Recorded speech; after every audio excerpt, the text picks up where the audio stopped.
Hello and welcome back to the final installment of Evolution Exposure, Sad Face. I'm your host Brandon, and this is the show where I share my favorite indie acts with you that deserve the whole world. This episode's gonna be a little bit different. I'm gonna share with you some honorable mentions that don't quite have enough material together to do a whole episode on, or I just don't quite have the same personal connection to the band, but they still deserve a shout out and I want to share them with you.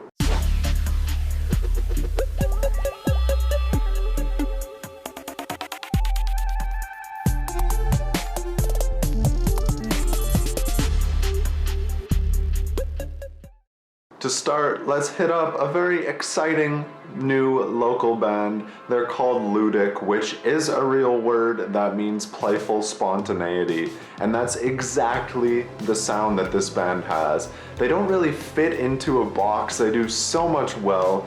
They blend modern with classic influences, and it brings a sound that I've never really experienced or heard before. They like to call their genre alien Motown, and I can't really argue with that. The group is made up of 3 members, Ayla Tesler-Mabe and the brothers Cunningham named Reed and Max. The group currently has 9 singles, and the most recent release is called Digital Release. Next, we'll travel east a little bit to Edmonton for a band called The Velveteens. Back in 2016, they first came together to release their debut EP called A Hot Second with the Velveteens. It mixes modern lo-fi and psychedelic rock with vintage surf sounds to give you an excellent beach soundtrack. They do have a full-length album too called Slow Wave, but it really doesn't differentiate itself from the EP all that much. Most recently, they released a cute little 2-song EP called Love in a Modern Age. I really do like these guys, but they end up falling into one of those every song sounds the same kind of groups. They do have something there, they just have to figure out how to get it to shine through. Moving south of the border now, Proper Youth is a Michigan-based alt-folk rock trio.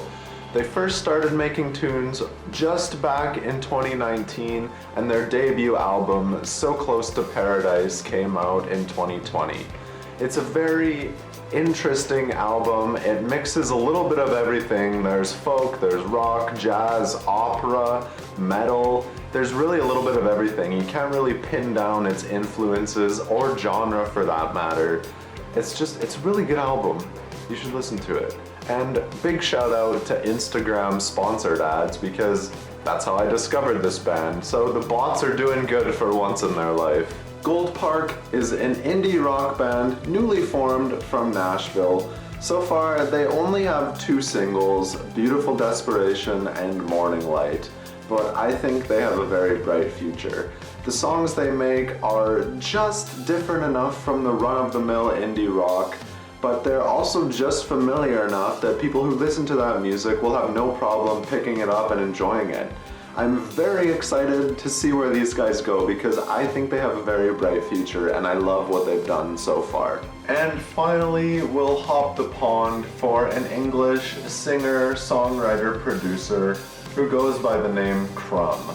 Back in 2016, he gave us his debut EP called Evil Twin, which also has his most popular song, also called Evil Twin.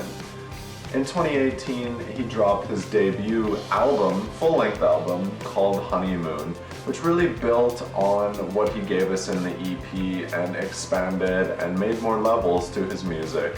To me, he sounds like the love child of Jack Garrett and Bon Iver, which are 2 very popular artists, so it's really strange to me that this guy hasn't blown up yet. Thank you so much for watching Evolution Exposure over the last couple of weeks. I had a lot of fun sharing my favorite small bands with you, and I hope you found some new songs to add to your rotation.